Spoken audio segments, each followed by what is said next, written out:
First up in this list, we have this post-apocalyptic survival game that places players in a vast open world set in a post-pandemic 2100s Earth, where nature has overtaken most of humanity's creations.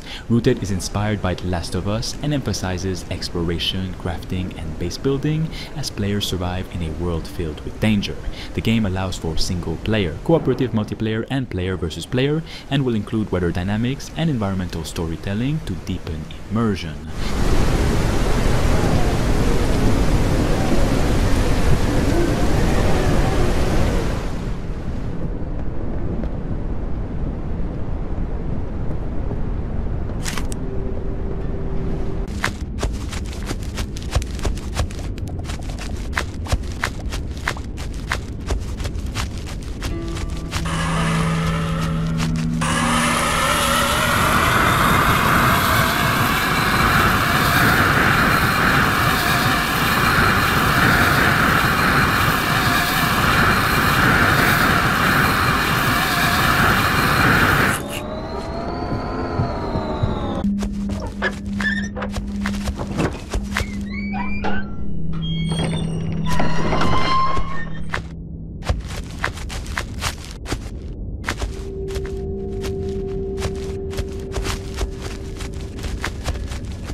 Your attention, please.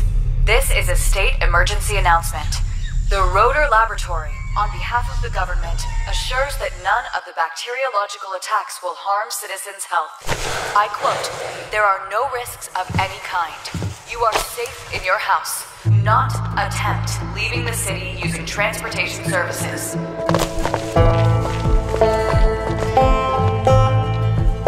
Food resupply is allowed once a week for each citizen. Please use the dedicated smartphone app to register yourself and check stocks. You can proceed to go to work, school, and shops around your block.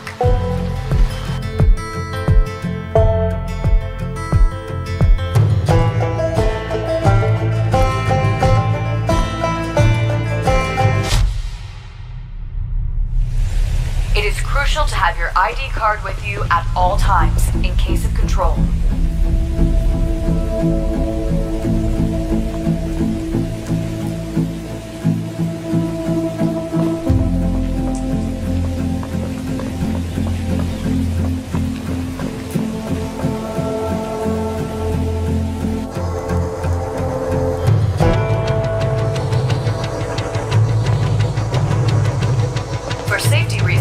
The Army has deployed autonomous civilian security robots.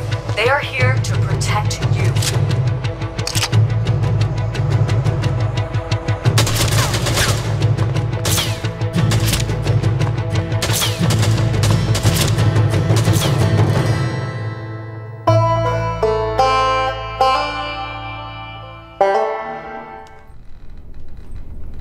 Who were you before?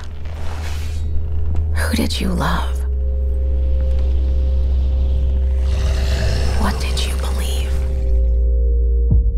Next up, we have State of Decay 3. The third entry in this popular series is shaping up to be grittier and more intense. Set in a harsher environment than previous installments, it introduces cold weather survival mechanics along with a higher focus on realistic animal encounters, and some of which may be infected. Microsoft and Undead Labs are promising an upgraded AI system to make the experience more dynamic, with player choices heavily impacting outcomes.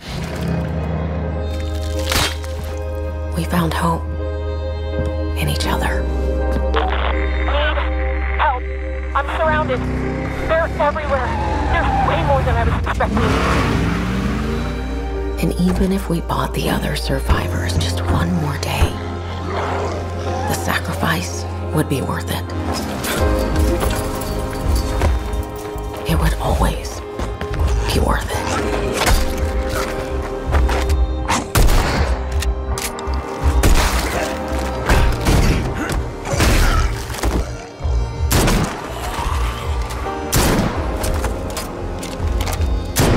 And that helped us find the courage to keep going, to fight on.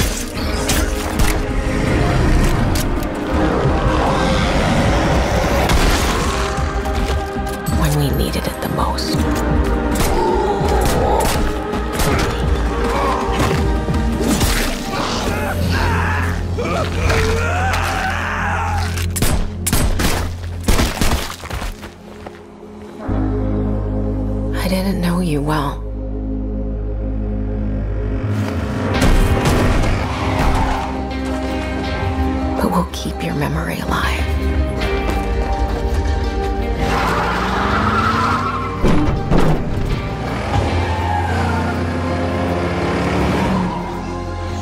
Every sacrifice we make matters and will never be forgotten.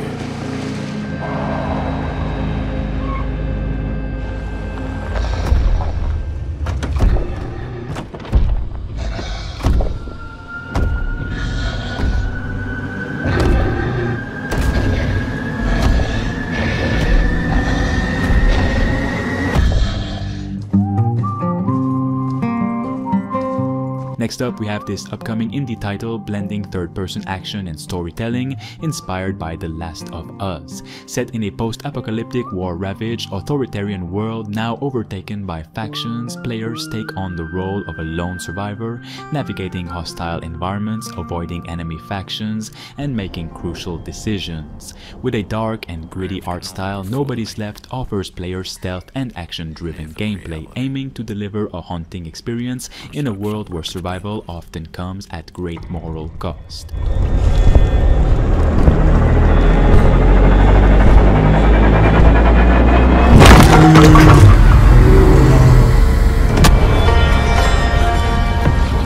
Find that motherfucker, dead or alive.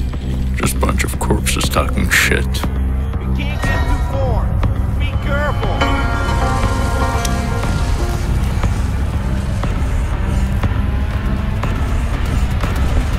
At night.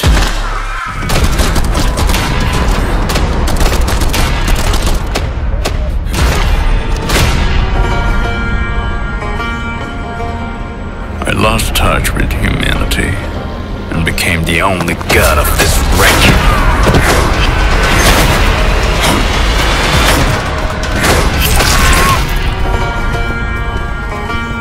Grandpa, I can see why you were so cruel to me. Because this world has no mercy.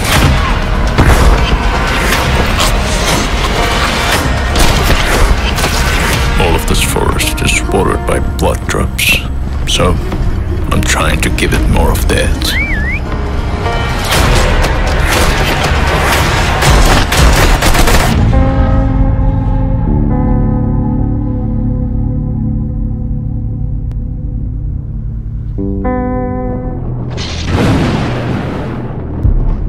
A couple of months ago, I couldn't even imagine that I would end up here, and all this would happen to me. This freaking island can wipe out all of humanity, and I'm here to make things right.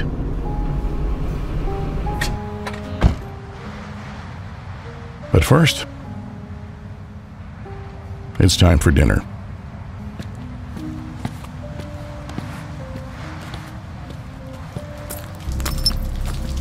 What a mess. I hope there's finally something fresh on the menu tonight.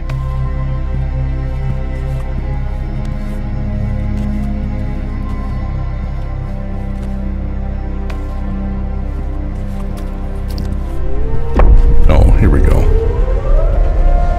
Let there be light. And here come the first customers.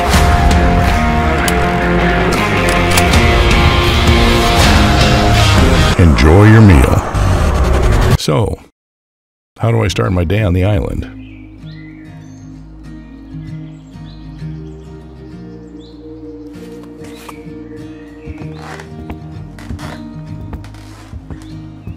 Just like any other normal person does. I love the smell of the forest in the morning.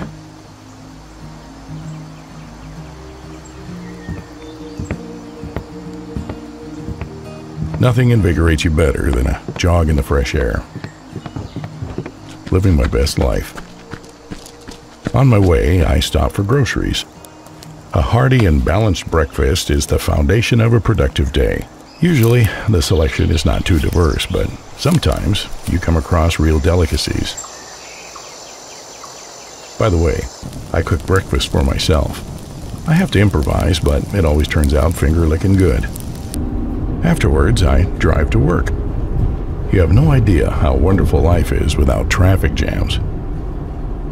There I do my routine stuff,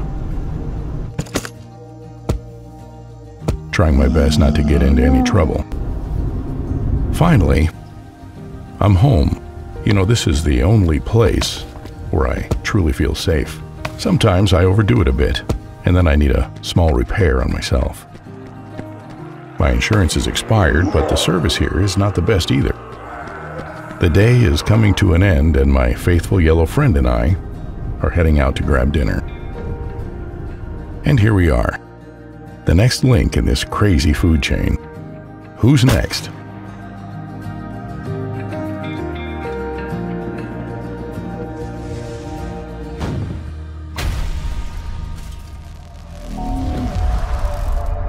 Hey guys, welcome to the first dev blog for a Silent Desolation.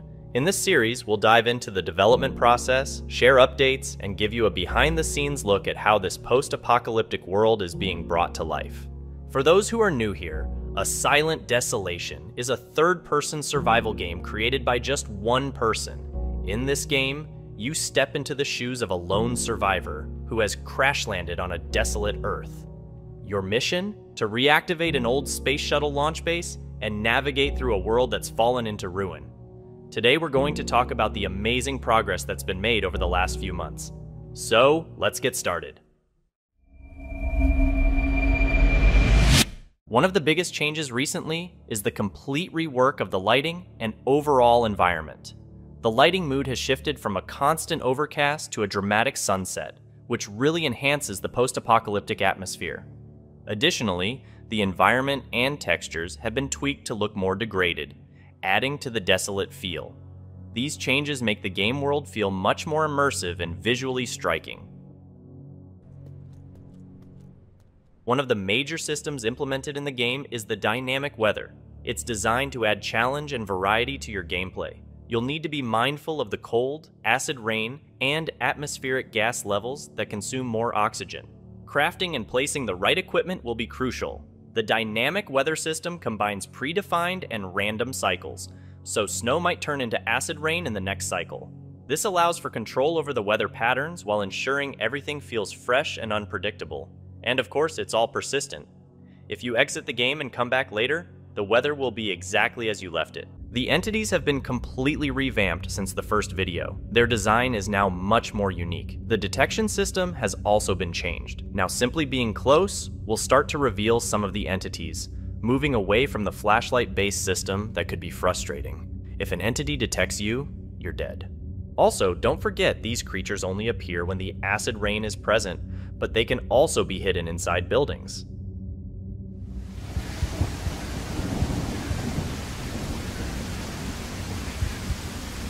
Another threat in the game is radiation, which is generally easy to detect. Rocks float above irradiated areas, providing a visual cue to the extent of radiation. If a player is exposed too long, they will die. This mechanic will be developed further in future updates. Another way to protect yourself from the harsh weather is by constructing outposts. These outposts are resource intensive but offer significant benefits. They provide a safe place for the player to sleep, grow crops, collect water, and craft equipment. You can place them anywhere there's enough space, making them a versatile and essential part of your survival strategy. The game while walking will be your primary means of navigating the world. It won't be your only option. You'll also have the ability to craft a rover. Building this rover will be a considerable investment, requiring a significant amount of resources and fuel to operate. However, this investment will pay off by making your travels across the game's expansive landscape much easier and more efficient. In addition to the winter biome, which is the game's starting area, players will have the opportunity to explore other regions on Earth. These include a volcanic zone and a desert area. Currently, these additional areas are in the conceptual stage and are not the main priority.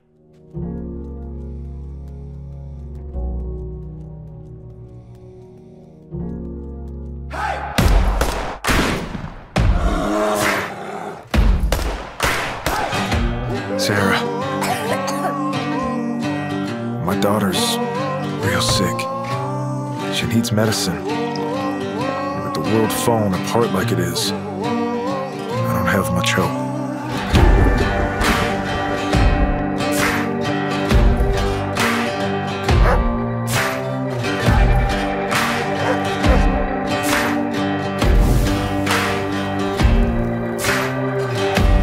Son, there's always hope. You just have to know where to look.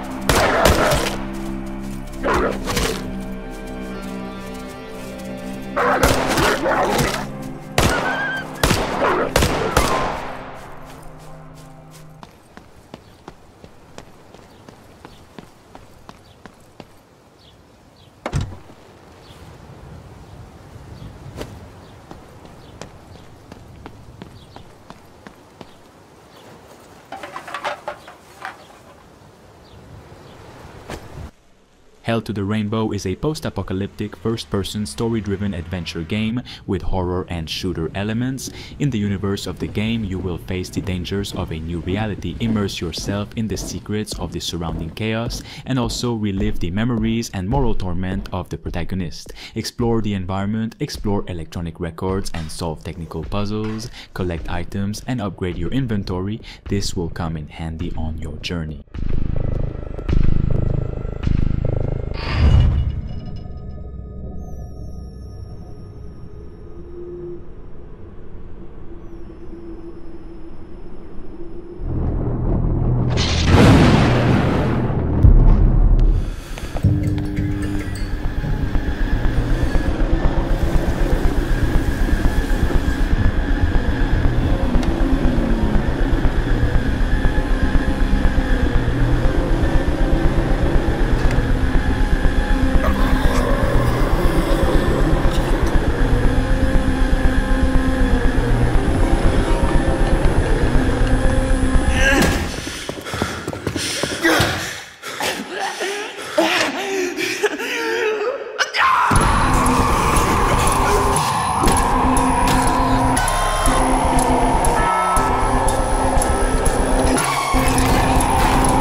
The first two movies of the Terminator saga are stories about survival, with characters being hunted down by the Terminator. We really wanted to recreate this feeling of constant chase. Most of the time, you'll run until you're ready to face them. We also felt the Terminator timeline, the post-apocalyptic period, and especially the events after Judgment Day, are a perfect fit in terms of environment to set a survival game. Finally, even if already seen a couple times in the films, this period has only been partially explored. So being able to flesh this period out and showcase the life of survivors during this time, there's no greater honor as fans. The story of the game, like the story of the movies, takes place in the USA. Every character, every location has something to tell, and this happens on multiple levels, considering the periods before the war, during the war, and after the war. The main inspiration definitely comes from James Cameron's movies, that we dissected in each and every part in order to fully capture their atmosphere. In particular, from the first movie we extracted the tense and suspenseful atmosphere, the sensation of being hunted down, and facing an absolutely invincible enemy. Then we've done extensive studies on its color palette, its photography, and direction. From the second movie, we mostly focused on its dynamic aspects, its action scenes and its pacing, also paying attention to the choice and variety of locations. Clearly, other sources of inspiration come from the magical decade between the 80s and 90s, where the field of sci-fi and action movies offered masterpieces, from which we recall a bit of the vibe and atmosphere in our game. There will be various human factions that you'll need to interact with, each of them with their own vision of the world, individual objectives, and also different beliefs about Skynet and what's happening behind the scenes. Combat is realistic and hardcore, which means that if your approach isn't calculated and tactical, you can die very easily.